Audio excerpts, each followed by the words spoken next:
Hello, everyone. This is your host, Diedrich Davis. Coming up next is a new episode of Black Nerds Matter. On this show, we get real experiences, thoughts, and advice from different black professionals in the world of STEM. Stay tuned at WMNF Radio for more. Come for the science, stay for the nerds. Hello, everyone. Welcome to Black Nerds Matter. Today, we're thrilled to introduce D'Karia Bascom, a senior at North Carolina A&T, majoring in laboratory animal science. D'Karia is an emerging scientist with a deep passion for marine biology and has conducted fascinating research on coral reef ecosystems through the Diversity Project at UCLA. She's also a community advocate, having worked with South Carolina Sea Grant Consortium to educate the public on the impacts of climate change. What's up, DK? Hi, thank you so much for having me. This is so Yeah, cool. I'm glad you're here. You look so good. You look so cute. I'm happy to see you here. Thank you, thank you. Okay, so you ready to get into questions? You feeling all the jitters out? Feeling good? You excited? Yes, the jitters are in the background for right now. I think I got it. Okay, let's keep them back there. Let's not let them get any closer, okay? Okay. Okay. So DK, where did you grow up and what was family life like for you? So, I am a military brat. So I was originally born in Pensacola, Florida. And then after that, my family and I kind of moved a lot of different places. But where I say that I grew up now is Kansas City, Missouri. Go Chiefs. No Um, way. Yeah, so I grew up in Kansas City. Even though I had that experience with being by the water when I was little and having access to the ocean and sort of like marine life, I really didn't have that growing up in Kansas City because it's a landlocked state. So when I Yeah. got there, I really wasn't close to anything. So I kind of had to improvise by just watching documentaries and reading books and dreaming about being by the water again. So it was nice growing up in Kansas City. I really loved it there. It's just cold. That's the only thing. But I think that my path from going from Kansas City until now is crazy because it's such a stark difference from like what I do now. I went to community college in Kansas City. So I went all the way to community college and then I ended up in North Carolina after COVID happened. So, yeah. That's so interesting. I'm just like I had no idea you were from Kansas before because my family's actually from Kansas. So I've been Really? there a lot. They're from Kansas City, Kansas side. So you said KC Mo and I was like, Yeah. boo. Whoa, But whoa, whoa. but yeah, I moved a lot too because I was born in Orlando and my family's from Kansas, so I can totally understand going there. I mean, is the Mississippi River not enough for you? You don't want to be in that? No, thank you. Rivers scare me just a little bit. I choose not to indulge in that. No, no thanks. Yeah, it's interesting. You're like the second marine scientist on the show that is from Kansas. One of my best friends who's on the second episode of this was from Kansas too, and he was just saying, "I just wanted to get to the water. I wanted to get to the water so bad." So yeah, speaking of Kansas, and you saying you wishing you had these kind of things, did you ever travel from there and go visit the beach or visit the ocean during your time living there?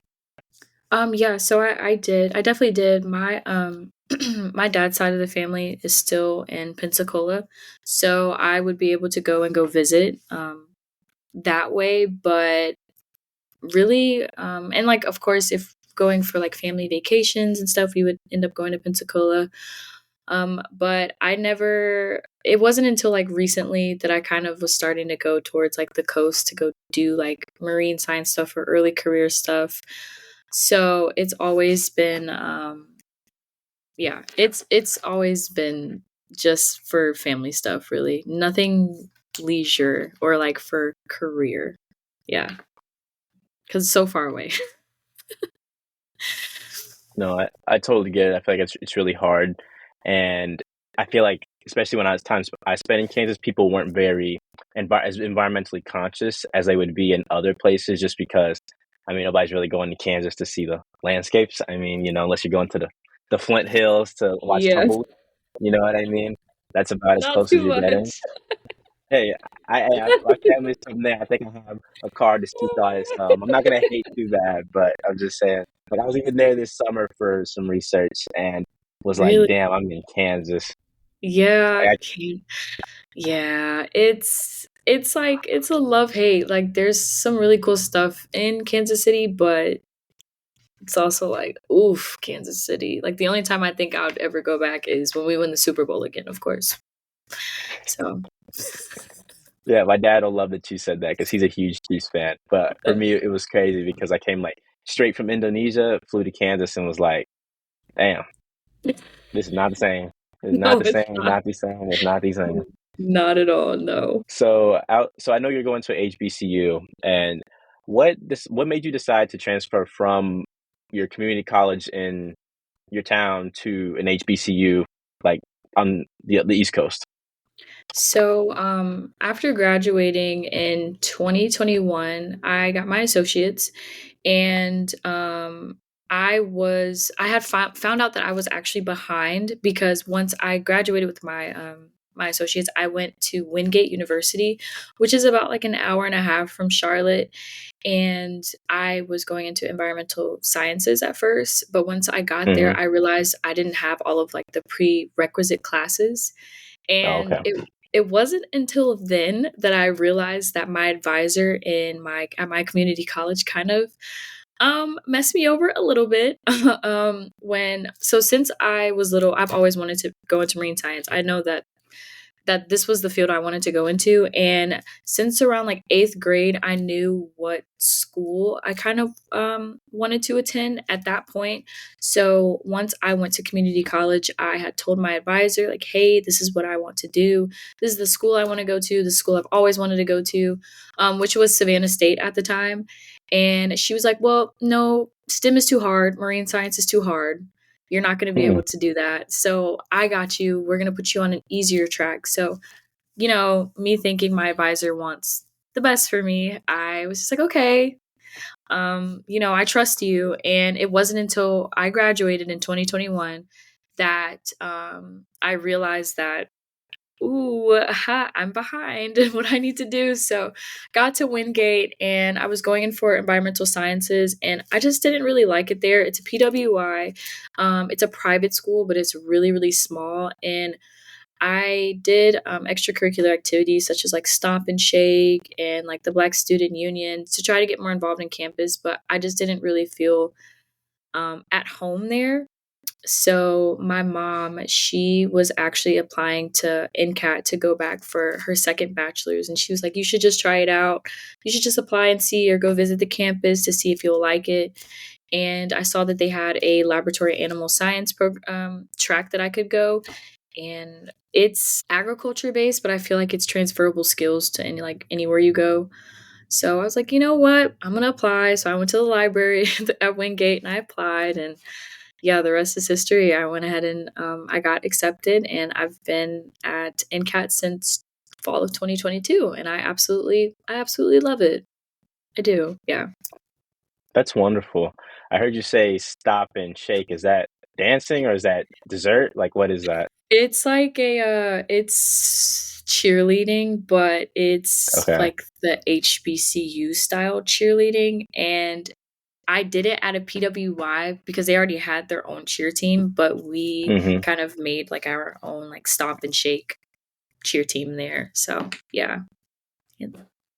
Okay. Yeah. Forgive my ignorance. I No, had no you're idea. fine. I hear you You're saying like fine. stop and shake. I'm thinking like steak and shake. I'm thinking like Sonic shakes and stuff. And I'm thinking food. I'm You're like, it's either food or hungry. dancing. And then I'm like, damn, I'm not even close. It's cheerleading. So, okay, shaking pom poms. I understand. Okay. Yes, shaking pom-poms. Yeah, Yeah. I'm glad we're on the same page now. Mhm. Got you. So, outside of science, what kind of hobbies or interests do you enjoy that might surprise people? Where's the nerdy come out in DK? Well, I have sitting up to the left of me I named him Bartholomew. It's my PS5 because I love playing video games. I've been grinding Elden Ring for like 2 years now, and I'm only 50% done with the game. No way. 2 Yeah. years for half the game? Come on, man. You're not grinding. Okay, I'm gonna wait, let you but like keep going. I'm gonna let you keep going. I'm gonna I stop. had You I keep had a going. little break. So I had a little break and then like I re-downloaded the game, but like my progress is saved, but I've been like more consistent, but I've had like 98 hours in the game and I'm only at 50%, but it's fine. I'm going to get there. It's fine. It's a big game. But so I really love Souls games. I love horror games. I really like watching like gamers play like on YouTube. So that's like a really big like nerdy aspect of me for sure. Um yeah, that's like my biggest like nerd thing. Like I will play any kind of games on. I used to have a GameCube, PSP, DS, Game Boy, PS2, PS3, PS4, PS5. I got, got to So stick with do it. do people ever think of you doing that before they meet you? Like, do they see the lip gloss and nose ring and the locks and are like, yeah, this girl be on the game? Like, has anyone ever thought that? No, and every time I have said that, they're like, "What? Like, what are you talking about?" Or like when people on Instagram would be like, "Oh, drop your PSN," I'll be like, "DK, they're like, what do you know about this?" Or like I'll post like a picture of me playing. They're like, "There's no way." Yeah, people are usually shocked when they see, when they hear that I play games because I definitely, apparently, I don't give the appearance of I play video games. So yeah, Mm. Sorry, you're not at home in your mama's house with cookie crumbs on your stomach and chest hair and stuff. They're all like other people think they think of like the gamer, like the shut in, all that kind of stuff. I yes. play a lot of games as well, and I have like 400 hours in Elden Ring. That's why I was saying, yeah, Ooh. Ooh, okay. this game's for real. Like not just like this isn't for play. This is for real. This is to Exactly. do it for real. No, But so mhm. what other Souls games do you play? Because I play like Elden Ring, Sekiro, Dark Souls. Like I play like the whole thing because that's like my favorite genre for sure. That and Pokemon RPGs is my favorites. Okay, so I'm gonna need to talk to you about all that. What system you got? PS5. Come on now. Great. We're gonna get into that later. Don't even worry. Okay. But so like my first Souls game was like Bloodborne, but I didn't really No play it like way. that. No Wait, way. don't give me too much credit because I really didn't Okay. tap into it like that. I feel like Elden Ring is like really my first Souls game that I really like delved into. Um, but I used to play like I really love like either like Alien or but like not too Alien. I know it sounds weird. It sounds weird, but I don't like alien horror games, but that's a whole nother thing. But I like I used to play Halo when I had an Xbox. I used to love Halo, Okay. Halo Reach. Um I really love Skyrim. That Mm. doesn't count as a Souls Mm. game, no, because it's not there No, but just that's good gaming though. Yeah, I respect it. I respect it. okay. You're not Thank playing you. for real. You're not just gamer girl. I'm holding my controller. You bout it for real. No, I be up in here stressed out. Stressed out. But yeah, I'll definitely be hitting you for recommendations, and you're definitely gonna help me beat I cannot remember her name, but she got the red hair and she has two forms. You're Melania. you're definitely gonna help me beat her. You're definitely gonna help me. Thank you Oh so yeah, much. I got you. I got you. You just Um, gotta cheat. It is what it is. It's fine. you I don't mean, even have a choice. Like you have to help me. You should have I never got told you. me. You should have never told me you go. I got you. Okay. Okay. Well, let's switch gears a little bit. I don't want to lose everyone talking about our nerd talk. We can get back into it a little later, but Gotcha. I don't want people to be scratching their heads and like, damn, they're losing me right now. This is getting kind of hard. I don't know what's going on. There's a lot of words I don't understand. Um, so yeah, this next thing I want to say. So I know you were in TDP. I know you guys stole our project, but that's a different story. How was that experience for you in doing marine bio? Was that your first time doing marine biology full time? Yes, I wanna say this was, like, my first, like, really, like, hands-on experience, in the marine science field. First, I wanna say thank you so much for, your presentation because that really did help us. Your guys' animations, mwah, chef kiss. Thank I'm you, sure. guys. I'm sure because it looked Thank you, like guys. ours.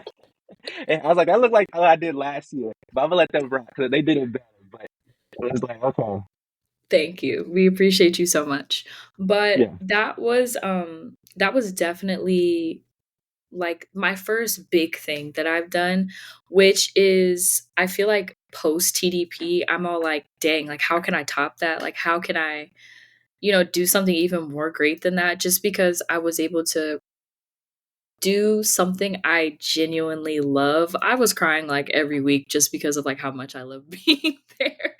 But just like really being able to be out in the water, and it actually brought me closer to what I want to go into for like grad school, like because Hmm. I've been all over the place as far as like how can I narrow this big umbrella of stuff that I want to do down to something a little more specific, a little more doable that I can apply to like my knowledge and like however I want to use that as far as like applying to different labs or networking with people. Like, what can I tell them that I really want to do so then they can help me get to like the next step? Because I never really knew what I wanted to do, but I think that that experience definitely helped me get to that point. I can proudly say. And for me, this was like the best thing about it, and I'm sure that you probably agree to this to an extent, but for me, it was finding that whole group of Black scientists like in the world because I had no idea. And when I was going to my PWI, I was like, "There's one other guy that looks like me doing this," but it was like all these people, all these like like beautiful Black people in the room doing the same stuff I'm doing, and I was like, "This is the kind of stuff I've been waiting for," and it was a Mhm. very different experience for me, and I thought that was the most wonderful part of it, especially when you're doing different things. The whole Black people don't do that stuff, whatever. Like I bet plenty of people from Kansas have told me that. I'll tell you right now. But like you swim with sharks, don't get killed. Plenty of people from Yeah. Kansas who have never seen like been in a lake or a river or like, what are you doing? And it's not something they've been interested in or had thought of before, but it's nice to see so many other people that look like you breaking those barriers and doing those things. I think it's really important. Yeah, I definitely agree. And I felt that way this summer as well. Just like you said, just seeing people who look like you that are in this field, especially as somebody who was told that this would be too hard for me, and me seeing people doing insane stuff that people would never even imagine we are doing. Because I feel like there's not a lot of like, there's people who are still like, you do what? Like, there's no way you do that. Like, there's no way you know how to scuba dive or, yeah. So I think that that was like the beauty of that program. It's just like really seeing that we do belong here. This is our space too, and we can do amazing research. And yeah. So piggybacking off of that, how has your experience been with Black and Marine Science, BIMS, and how would you are you excited for BIMS week? You excited for Tidal Wave? Tell me how you feeling. Yes, I am stoked for BIMS week. So I would have never applied to TDP if I didn't go to BIMS week last year. And I was able to go to BIMS week because I was a part of the BWEAMS mentorship, and they Hmm. sent me and my mentor there. And it's crazy how just like life works out. It's just like a snowball effect. Because I applied for that mentorship when I was actually on a research vessel. So I was like in my little dorm, and I was like typing, like applying for like the little mentor mentee. And then a few months went by later, and one of my mentors, she's actually a TDP alumni, and we had found out we were both going to BIMS week together, and we met, and she was telling me all about TDP and what we get to do. And she's like, "Yeah, you get to go to Maria." What? You get to go to where? Like, no, you don't. Like, because that's insane to just like hear somebody who looks like you with locks and is just like, "Oh yeah, I was in Maria doing research this summer." Like a Black woman telling me that was like my eyes were like, "There's no way." So I was able to I talked to some of the mentors in TDP and got the application. I applied during BIMS week because I was like, I'm not playing around. Like, I want this so bad. So, um, last year's BIMS week was so fulfilling and so just, oh, I can't even put it into words of just how many amazing people I was able to meet.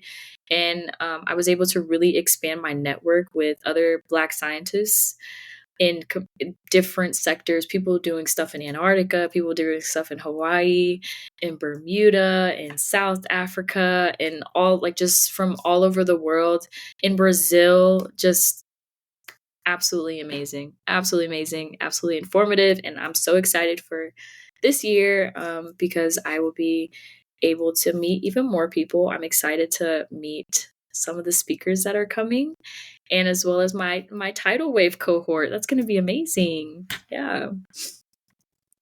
Yeah, I'm super psyched because we're in the same tidal wave cohort. It's cool to see all these different people. And I'm like I said, I'm excited to go there and speak and do like my whole thing. I think it's gonna be a lot of fun just to meet, just to see everyone and do this whole thing because I mean, you never realize how special and important these things are until you're in it because it's like, this is the type of stuff I would have killed for like as a kid to know about. And now that I'm actually doing it now, it's so fulfilling and so engaging. It makes me feel really proud to be a scientist. Yeah, for sure. I just remember coming home and just being like, wow. Like how can like I don't know how I can top that. Like I don't know how that can get any better cuz I had came as soon as I got back from BIMSWEEK, I had to go to Sick Bee in Seattle and just like the Hmm. difference was just like black and white. It was just like, oh my gosh, like these are two completely different like spaces and that cuz BIMSWEEK was my first conference. Like my first Oh, really? conference Okay. experience. That was like my first like for real conference experience where like I'm there for multiple days and there's different, speakers, talks, seminars, all that. So I'm glad that that was my first experience because like now my standards are like a little not higher, but like I'm more comfortable, especially like going out and like reaching out to people and networking with people because now I know like what exactly to ask and how to maneuver that. I mean, you real life just have to go up there and say, hi, like, hey, my name is this, and I'm interested in this. And most people, like I said, scientists love to talk about themselves. I mean, I love to talk about myself, and I have people on here because I want to hear them talk about themselves. So you're like, hey, I like what you're doing. And they're like, oh, really? Like, I did this and this and this to do this. And if you want to do it, you can do this and this and this. And they're so many people are so willing to rattle off the list. And then if someone's not, then it's like, okay, they're not someone I should be associated with. And I can have someone else because I'm sure they'll be interested in showing me the ropes because, like you said, the whole snowball thing. You ask one person to do something, then you go somewhere else, then you do something after something else, and it's just boom, boom, boom, boom, and you're like, okay, I'm actually getting some stuff going. It was crazy for me too because I had felt like after TDP, I was going to a conference like damn near every other month, and I was like, dude, this is crazy. I was like, man, I ain't know I was about to do. I thought we was just going out there. I didn't think it would be 12 or 10 different events after the fact. I had no clue. Yeah. Yeah, I heavy on that 10, 12 conferences. Oh my gosh, I kid you not, for like the next like 4 months, I have a conference. I'm excited though. It's great, but oof, heavy on that. But I think that like you said, just kind of giving that spiel about yourself. I'm still kind of perfecting it because I don't know if I've gotten to the point where I could just be like, "Hi, my name is," like I have, but usually I got to be like, "Hey, do you know that person?" Because I think I'm gonna go talk to them, and then like I kind of need a little nudge before I go. But I'm hoping that um, for BIMS week I can let that all go because I have some cool people that I really want to talk to and network with. So It's funny you say that because I feel like there's always two people at these kind of things. There are people who like gravitate towards people. They're almost like honeybees and they see somebody interested that has something they like, they fly over there. Hey, what's this and this? Other people are like a mule. You gotta like slap them in the ass and then they'll run over there and talk to that person and get it going. And you're like, hey, that's the person you want to talk to, right? Yeah, go talk to them. Or come on, I'll talk to like I feel like I'm always the person that's telling people, go talk to them. Like, come on, let's go over there. Let's talk to them. I am the mule. I am the mule so bad. Like it takes a lot like for me to like approach somebody, especially if there's somebody that I've been like oh my god, I've been waiting to meet this person. Like my heart will be like, ooh, but I'm trying to Ba-pum, get ba-pum, better. ba-pum. Yes, I'm trying to get better because definitely the mule right now. Okay. I was like, I wasn't gonna call you a mule. I wasn't gonna say it personally, me, It's but if you okay. said it, that's we'll let it be that. It's okay. Yeah. So I know you did some work with with the South Carolina Sea Grant. and I see that the work was in Beaufort. I know Beaufort in North Carolina. I've never been to the one in South Carolina. How was that experience, and how did that teach you to deal with communities and work in a scientific space? Hey, yeah. So that was in the summer of 2022. That was my first ever internship, right? So I was super nervous. I was if you th- I'm a mule now. I don't even know like what the stage is like before a mule, but like that stage is what I was in. Um You're a my rock. Yeah, I was a rock. I was a rock. And my theme for that year I made for myself was getting comfortable with being uncomfortable, because Okay. being in that situation was like a little scary for me, but going and reaching out to different communities and was really cool. I got to work with like the Gullah Geechee community and learn a lot about them and how like the sea level rise affects their crops, as well as other communities in Beaufort. I was able to write a like an informational I was able to help write like an informational like flyer slash website so that they can go on there and look at like the different things that are going on as far as like when these king tides are coming in, or Hmm. how they can advocate for, their infrastructure being damaged, and just like other information that is available to the public. I think that it was really cool being able to go out and talk, and but like also listen in, because I wasn't really talking face to face with a lot of people, but I was more so like attending like community meetings and sitting in with those with my mentor. So seeing her work was really cool, and it kind of got me out of my shell just a little bit, because my mentor, she had actually sent me to go to a symposium at the South Hmm. Carolina Aquarium.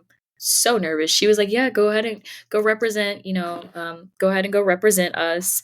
Walk around, talk to some people." And I was able to talk to like a whole bunch of different people that were doing different things, like the Low Country Marine Network. I can't remember if that's the specific name, but they go out and they do like strandings and things like that. And then we had like a lot of other grad students in there with their PIs and just doing different projects. And I actually came across someone, her name is Nia, and she works at the Hollings Lab in South Carolina. And I was able to connect with her and her advisor, and she was like, you should come down to the lab. I want to show you around. I was like, you sure? Like, whoa. So after that, again, that snowball is crazy. She showed me around, and her and my mentor was able to actually connect, and able to connect because she wants to look at microplastics using this machine. So she wanted to Hmm. see if there was like any way we could use it, because the machine is used for something else. I can't remember off the top of my head, but they were able to like connect about that. I was able to connect her with like the different communities I have worked with. So it was really cool.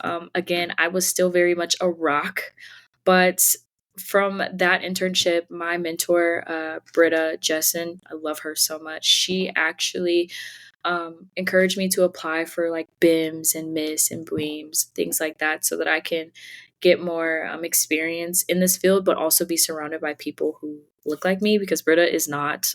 She's a white woman, and she was like, I want you to be she is, and she was like, I want you to be surrounded by people who look like you so you can thrive in this field, especially like given, what's happened to you, and the experiences you had back in Kansas City. So yeah, I think that that internship was super, super awesome, and definitely like me getting my foot in the door. That was my getting my foot in the door experience. So Okay. representation, representation, representation. As a young Black woman in marine science, what are some ways you're excited to contribute to like diversity and equity in the field? So right now, I think one of my biggest things I've been getting into is science communication, because as I've gone through these programs, and especially after this summer where I've had like a lot of footage of me doing stuff that like the regular person would be like, "Whoa, like what are you doing?" And just like having a lot of people come up to me and asking questions. I think that I've wanting to do like more so, yeah, like I said, like science communication. So I have an Instagram that I am running separate from my personal that is more so on the education side, but also kind of showing like what I do as far as like an early career marine scientist or like underwater researcher, because that's what we all are now. TDP, everybody from TDP, we're all underwater researchers. So especially coming from like my HBCU, where I'm right now, I'm the only person I know that's doing marine science, because like I said, people who are really in the animal field at my school are doing either vets, like vet school, or they're doing things on the farm. So going into like production or anything ag related. So I'm really the only marine scientist on campus. So I'll always have like a lot of people come up to me and like, "Oh, DK the mermaid," or like, "Oh, you always swimming with sharks." Like, no, I wish I was, but yeah. Yeah. So I've been on there a lot, and I've also been talking with some kids recently, the Mariners Explorer Club, and kind of showing them my journey into marine science, so that way I can help the generation that comes after us, and kind of showing them why it's important why it's important to have marine scientists, why it's important for conservation, and why it's important to have these kinds of things. And I'm also a mentor, so my first time, a little Ooh. yeah, little like, oh, okay. Yeah, I have my mentee. She's also at NCAT, and she's kind of doing the same thing I am, which is living a double life in a sense. Like I'm going to school for laboratory animal science, where I'm on the farm castrating cows Oh and boy. watching people snap chicken necks. And then I'm Oh boy. also in the water doing field work. So That's very interesting when I think about that. I mean, I think you're doing great with that Instagram, by the way. thank I'm you. so bad. I was literally talking to somebody yesterday, one of my filmmaker friends, and he was just telling me about how it feels to record stuff and all that. And I cannot stand having a GoPro and recording stuff. I want to just be there and enjoy it. Like because for me, I see something cinematic, something that's just like beautiful and like auspicious as hell. And I'm trying to I'm pulling out my GoPro or whatever, and because they give, when they let us borrow those cameras and stuff at TDP, and by the time I get my camera out and figure out all the settings, it's gone, and I'm like, damn, I don't even remember what happened. Like this, like I hope somebody got that because I didn't, Yeah. and I'm and like there's a story like I was telling before, but like I literally a camera when I was going back, a camera hit me in my forehead, and I literally have a scar on my forehead for like the rest of my life because of that, and that stopped my filmmaking photography days. I was done.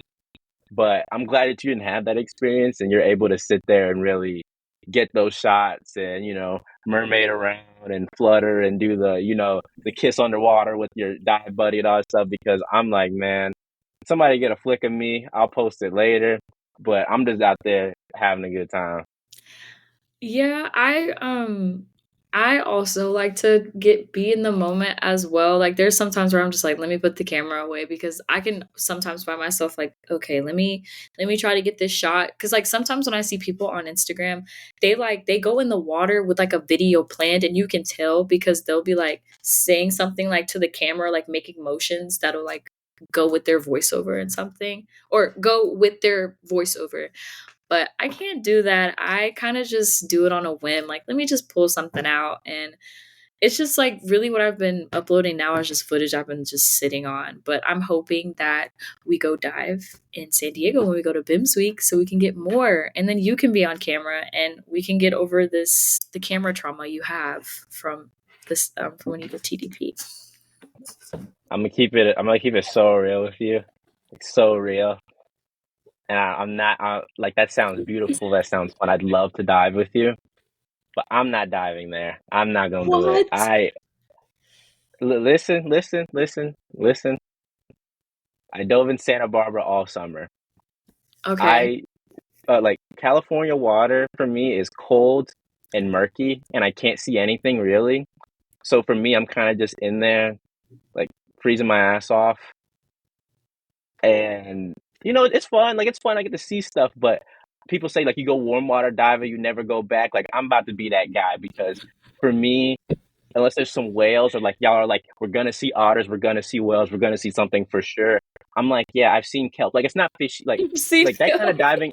It's not fishy enough for me. It's just all kelp. Like I feel like all I'm seeing is kelp and particles in the water. I'm like, yeah, I saw a Garibaldi, and a Garibaldi's like the California fish, like this yeah, big orange one. yeah. And you see them everywhere. And I'm like, okay, cool, a Garibaldi. I went on 15 dives and saw one shark. I was like, okay, like, and we're doing these are working dives, so like I'm Hmm. working using my certification.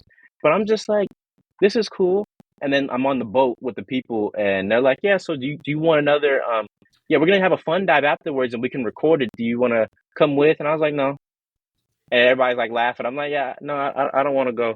Get all that, put on like 4 gears, like I'm feeling like the kid from the Christmas Story with all this stuff on, all these different My goodness. because you're putting on like two things. You're putting a hoodie on, neoprene, all this Yeah, stuff, and I'm like, bro, I'm feeling nauseous with all this on. And so if they pay for our dive, I'll be diving with you. But if not, I'm gonna save my little $200. Okay, that's valid. That's valid. I'm hoping to go. I'm hoping they take care of us tidal wave.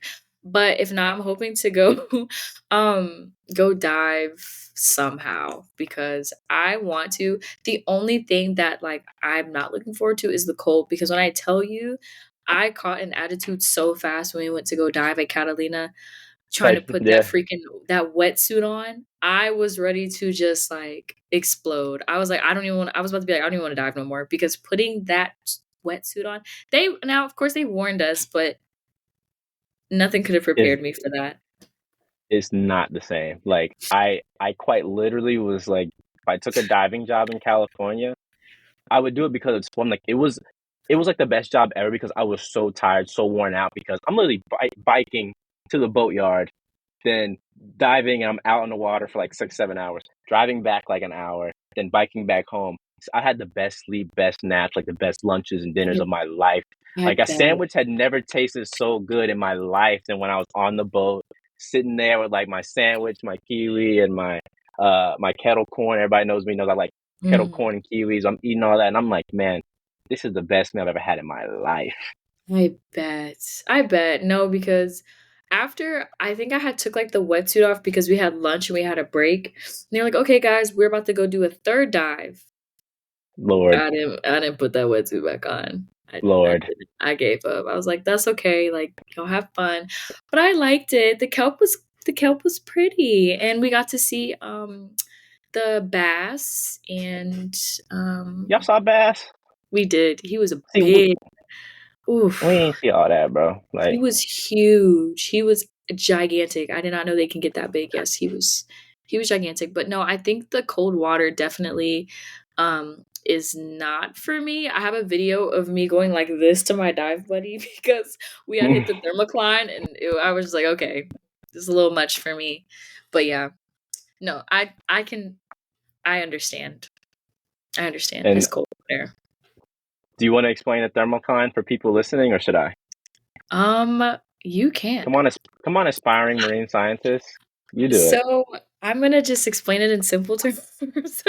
There you go. That's what we need because I don't But want my mom and my grandma to be confused or listening to this.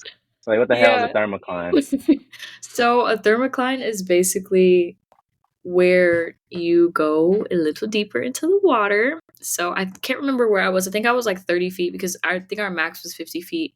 So we were about 30 feet, and then I had got to about like the 40-ish range, and it's like a layer of just really, really, really, really, really, really, really, really cold water. Like really, really cold. Like a drastic difference between where you just were and where that thermocline is. Yes. In simple terms. So it's the point when you mix oil and water together where the line is connected. That's what it is. It's where it feels different. Like you're Mhm. somewhere new. Yes. And you can see it in the water. Yeah, you can see it. It's like you can it's weird. Like have you been able to like see it? It's like it's kind of like ripply.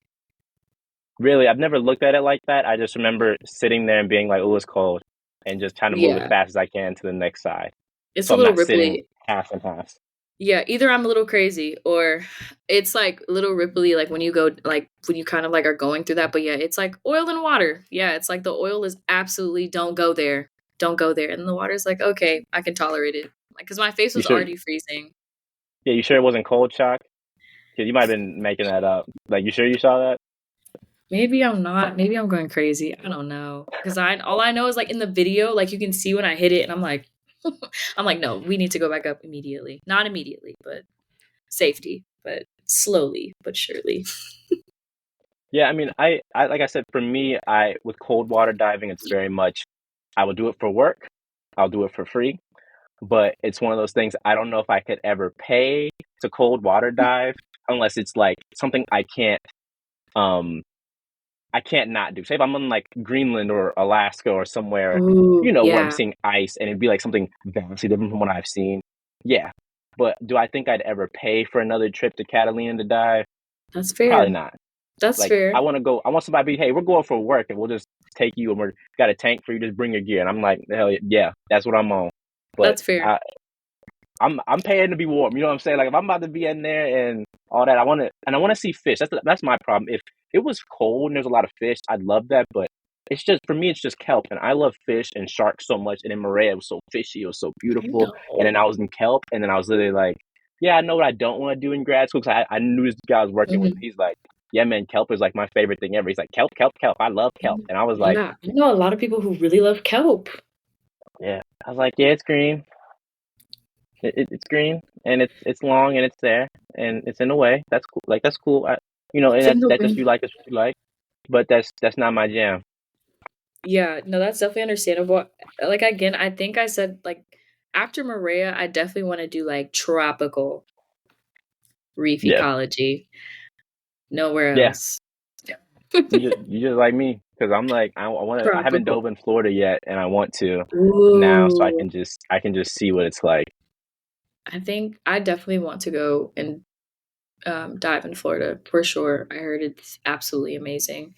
Definitely on my to-do list. Hopefully get that done next year.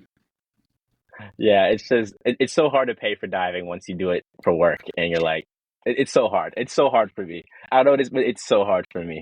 Yeah, and I think that that's why I'm so grateful for like TDP and like other orgs that kind of pay for you to get like those experiences because Hmm. when I first wanted to get certified, it was like $1,000. Huh? Like you want me Yeah. to do what? And then what? You want me to And then like I got certified. So I was actually certified before I got to TDP. I had my open water through Patty and I did my checkout dives in a quarry. Was yours through Patty? Mhm. Yeah, I had mine. Mine was through Patty, and I did my checkout dive in a lake. In a lake, yeah, mine was in Yeah, a quarry. Um, it wasn't, too crazy, but I think my anxiety was really high because of the murkiness of the water, yeah, um, just like because California. yeah, I don't know, because I didn't have that maybe it's because I was, like, fresh off of just diving every day, but I didn't feel that when we went to Catalina, Hmm. um, but definitely was feeling that in a quarry. I know that's crazy, but, yeah, and then I was like, "Okay, well" they're like, "Well, we got a scoot a trip we can go on, and you can go get, like, some dives there and, like, clearer water," and it's like, "Okay," like, "Yeah, that'll be $2,000." Hmm. "Oh, never mind." Oh, mm. "Never mind. It's okay. It's fine. My gear can just sit in my closet. It's okay. It's And fine."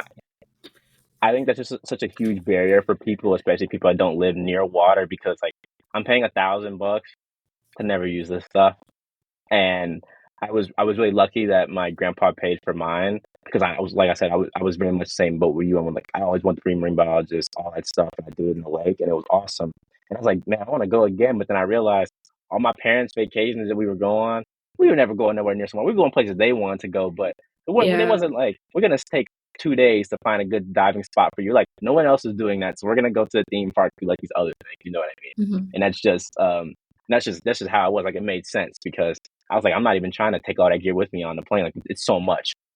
Yeah. But Yeah, and that's such a good point as far as, like, places because I've been, like, struggling, like, to, like, see if I should get my gear now or just like Hmm. wait because like right now I'm not diving in the Atlantic. I don't have any plans to dive in the Atlantic. I'm terrified to dive in the Atlantic. I feel like Really? that Why? I'm I don't know. I feel like that water's murky. Like anytime I Florida's go in to the like Atlantic? well, no, like the North Carolina. Like if I'm Okay. yeah, like if I was to dive in like North Carolina, but I know like a lot of like the popular diving spots here, like the Cooper River to like go for like megalodon teeth, which is really cool. But I watched a video and it is insane. It's pitch black dark. Like once you get to like the bottom Ooh. and like the current is like ripping by. No thanks, no thanks. But but I'm probably gonna wait till I'm settled because hopefully the plan is to come to California. We'll go to California and set up shop there. Probably go to school there and start doing some dives there, even though it's so cold. But it's okay. Got to start somewhere. I'd rather dive in California than in a quarry. I mean, you're in the same boat as me. That's like my next thing I'm trying to do is get there and then go to school, hoping to go to like Stanford or one of those schools like that because I really Mhm. want to. I see how many people go to like these schools that have all this money and then they're able to go dive somewhere warm and live in California all the other time. And I'm like, that sounds awesome. I get to be in the Yes. warm water and have the Mediterranean climate. I don't have to touch the Mediterranean water. That's what Mm, I'm talking about. Because when it comes to California water, I'll go in there like to swim, but for me, it's more or less I want to be in there to swim or surf. I don't really because it's diving. Just it sucks it out of me. I had an hour and a half long dive there for work one time, I and bet. that was insane. I'm just sitting there like, boy, this is cold, and this is a Yeah. long time. Yeah. No, I feel that. I'm telling you, after two dives, I was like, nah, I'm just gonna sit out on the deck and eat. That's what I did. And I took a nice nap in the sun where it was warm. Yeah. So, I know you talk about your laboratory science and then doing marine science. Do you plan on ever blending those things together, or for you is it pretty much this is a means to an end, like this is a means to get into marine biology? That's a good question because I've honestly been like thinking about that a lot. I'm like, am I really going to school for something that I even enjoy? And Mhm. I feel like I'm not. Can I say that? Oh my gosh. I feel like I'm not going to school for something I'm not like I'm passionate about. Like I'm not passionate about Killing chickens. and no, not really. And like a vet, I don't really want to be a vet, but like I said here, like especially in my department, they really push production or just ag business or production. Production. I don't want to see animals getting hurt. So I think that I think that it's kind of like a I'm doing this to kind of make sure I'm getting those classes as far as like chemistry and biology, but I'm still also getting lab skills. Like I know how to work a microscope. I know how to do, stain. I know Hmm. stain like the slides. I know how to do, microbiology, all those stuff. I know how to handle animals with care and I Now, feel like now I we all guess killing them, huh? wait, because I don't be doing that. You had your But lab partner do that, huh? oh my gosh, no, we don't do that. I don't do that. I don't even be like I'm not even present for stuff like that. Ooh. Yeah, no, I have stories. If you want to hear those, you let me know. I have stories for when us going Okay. to go visit the farm because no thanks. But yeah, I'm just not passionate about it. And I think that, and I'm so grateful to my department because they really have been super helpful for, letting me leave for BIMS week because BIMS week is usually around my finals week. Letting me go to stuff like BIMS week or writing me recommendation letters or highlighting what I did this summer. I got like a news article on the front page of like the NCAT website, highlighting what I did or letting me just kind of explore my marine science side, like while I'm also in school, because it's kind of hard to juggle those two because they're the same, but they're not. Like they're pretty different. Like I think So, that, like I said, they're definitely transferable skills, but to me, I don't know how I can connect those, especially with what I do now. So so they made a marine science page for you? it's like the NCAT news, like the Hmm. newsletter. So I was like featured in like the September newsletter. I like they interviewed me and everything. Okay, newsletter. Okay, newsletter. Tell them. Yeah, Okay, they Daily Times. please not daily time. But yeah. So definitely two different things. I feel like I'm like I said, living a double life for sure. So you never thought about like aquaculture or like when they do the fish farming stuff? I tried that. Um, Okay. I did an internship for it, but I don't think it's for me. Kudos to people who do that. I just don't think that that's my sector. Because there's a science behind it, of course, but I feel like it's not research. Like it's not like research based, which is kind of what I want to go into. So, but again, Hmm. kudos because that stuff is hard. I did oyster farming and Oh boy. ooh, Are you a oyster or seafood person? I am a seafood person. Oysters, it depends on how they're cooked. I've tried them raw, which is I think it's just the texture that kind of throws me off, but they're they're okay, but I'm definitely seafood. You can, you know, mhm, I am definitely a seafood girl. Have But you ever had uni? that's the sea urchin gonads, right? Yeah, yeah, yeah, yeah. You ever had it? I have not had sea urchin gonads. I'm just kidding. I'm not, I don't know why I'm saying it like that. No, I've never had it, but I do want to try it. I do. Okay, if they pay for us to go dive there, I'll get you some because I learned I literally was in Santa Barbara we found some, literally brought them to the top and they literally would just crack them right there on the boat and people were eating their lunch. They'd have like a sandwich and grab a piece of the uni like the gonads from the urchin like right there, put it on their sandwich or put it in their pasta, mix it all up and eat it like Oh, straight up. It what was does it taste crazy. like? What does it taste like? I don't know how to describe it. Like it's the most strange thing ever because it's sweet, but also like salty, but it also like it's almost like a gusher where it's like like kind of like it's like making your mouth wet. Like I don't know how to explain how that like that like and you see that sounds weird, but that's what it feels like. If you had it, you know exactly what I mean because it's like it like bursts in your mouth almost. It's crazy how it is, and I have no idea how to explain it because when I had it, I was like, if this is all y'all had, I'd eat it because it's not bad. But would I ever go out and buy this? No. Like I know why you laughing. I'm serious. I I'm know. dead serious. I can't wait to have this experience. It sounds very Yeah. You I'm laughing at my excited. trauma. I'm gonna laugh at yours when you try it because it's Oh my crazy. It's a crazy feeling. okay. No, I'm excited to try it. I also want to try lionfish, Me too. I which think was that would be good. which was crazy to see them in their natural habitat this summer. I was like, "Wait a minute." And I'm like, "This is where you're supposed to be. This is where you're Hmm. supposed to be at." Yeah. But I do wanna try it. They say that they make, like, fried lionfish, sandwiches. And for people who are listening, I don't want y'all to think that we just trying to, because they, like, search lionfish and it's such a pretty fish. We know they're invasive. They're invasive to Florida. So, super invasive. Super invasive. Don't need people think we trying to eat a pretty fish like that just for no reason. So you mentioned seeing the black sea bass. What are the five coolest things you saw during your time diving in this last year? So that definitely makes one of them, because Okay. I just didn't realize how big they get because one of the people in my cohort, she actually did some work in Catalina with she does like a summer camp and she snorkeled and she showed us a picture of what they look like. And I'm like, "Oh, Hmm. they're not that big." I'm thinking, like like a foot long. No. That man was as big as me.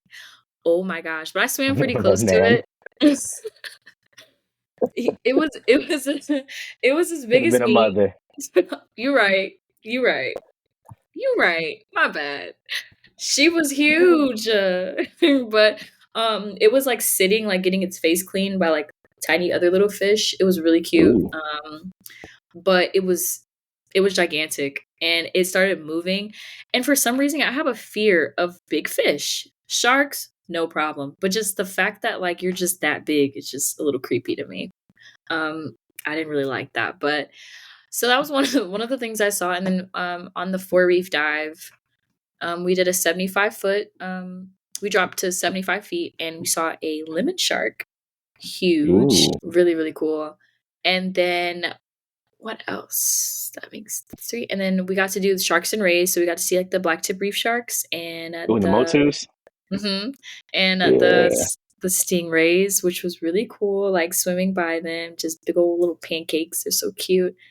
And the top thing that I think I definitely saw was anemone with clownfish on it. So Mm. Finding Nemo is my finding. It is the reason why I started marine science, why I got into marine science, because my family had like the TVs with the a truck with like the TVs like on the back of the seats, Yeah, and yeah, yeah. in the CD player was always Finding Nemo. So every time the car would start up, the movie would just start playing, and they knew that if they took that CD out, like all hell would break loose with me. So that was really, I feel like, my starting point as to why I got into marine science. So Paul knew that about me, and one of the mentors for TDP. And we had just got done with like one of the dives with us learning how to do transects or something like that. And I came up, he's like, DK, I want you to drop down. So I'm thinking I'm in trouble. I'm scared, you know. I've only been on scuba for like maybe like 3 days. I'm like, dang, did I do something wrong? Ugh.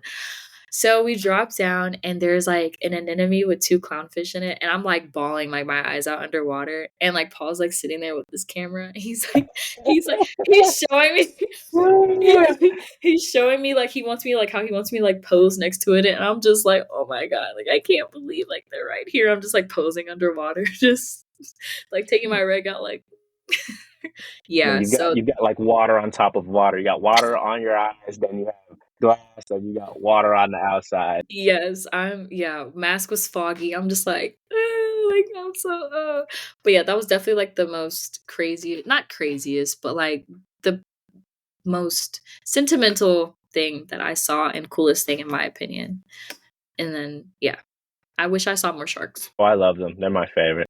I love sharks. So I love okay, so sharks. one last question for you. So what are some key goals you're working towards in your last year at NCAT, and how do you envision your future in marine science, whether grad school, moving somewhere else? I know we touched on it a bit, but I want you to elaborate on it. So right now I'm planning, well, no, not planning. I will be graduating in spring of 2025 from North Carolina A&T.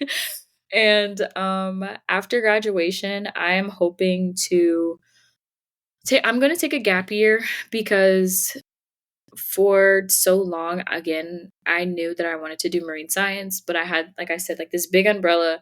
And it wasn't until recently, like I mentioned earlier, that I was able to actually narrow that down. So now that I've narrowed it down, I feel like I need a little bit more time to kind of branch from that to now go explore stuff that's specifically in the field that I want to go into eventually, because the last thing I want is to hurry up, go to grad school, and then I don't really want to be in grad school for that specific field or reason. So I'm going to take a little bit of time off, just a year, and go do research. That's the plan. I'd like to go back to go the tropics to go do some more field work, as well as going and using like the time that I would usually be in school to possibly go do coral restoration, because those are the times that those slots are usually open, is in like the fall or the spring. So planning to do that. And then once grad school comes around, I'm hoping that I will know exactly what I want to go into and what lab that I want to apply for, and hoping to go to one of the UC schools so that I can be in California, because I went to California and I fell in love with California. It was really sad having to come Mhm. back to North Carolina. You know how I feel. You know how I feel. California is just a whole different vibe. It's just like, ooh. But also during this time of my break, I would like to take a lot of the advice that I got during TDP as far as grad school and apply that to starting to work on my like letter of interest, like a draft or like my cover letter, or brushing up my CV, my resume, practicing for the GRFP so I can have like a practice one so I can maybe tweak it when the time comes again. So just trying to prepare myself for the overall goal, which is grad school and moving to California. So that way it's an easy transition when I get there. Perfect. I'm glad you shared that with us. I'm sure everybody's going to be excited to hear this when it comes out. It was so wonderful having you. Thanks for taking time to come here. I know we had a bunch of technical difficulties and all of that, Yes. but I'm really happy that you made it. So thank you so much. Of course, and thank you for doing this. This is an awesome platform for people like us to come on here and tell their awesome stories that a lot of people aren't able to, get out there. So I thank you for that. Yeah, of course. Yeah, my other research I do, that's all for personal glory. I'm like, I want to do this because I think this is awesome and I want to show people because I like this. And it's like, does this help the world in another way? Me knowing what sharks do and all that? Probably not, but I like it and I think it's cool. So that's what I'm going to study. But this is Yeah, really to give back to the community and to showcase other people's stories because if I'm doing some deep sea research, my community might never see no, not might not. They'll never see what's gonna happen from that and what's gonna be built up from that. And this is something I can always do to give back to people who either paved the way for me or help it or working with me to make it better for people after us. So thank you for being here. of course. Okay, and with all that, Black Nerds Matter is out. Thanks, y'all. Thank you all for tuning into another episode of Black Nerds Matter. None of this is possible without you, our listeners. A special thank goes out to our music team. On guitar is Graham Hempstead, who can be found with his name on any of your favorite streaming platforms, and our sound engineer Brian, who can be found on TikTok at brian.tyler.music. Thanks everyone for listening.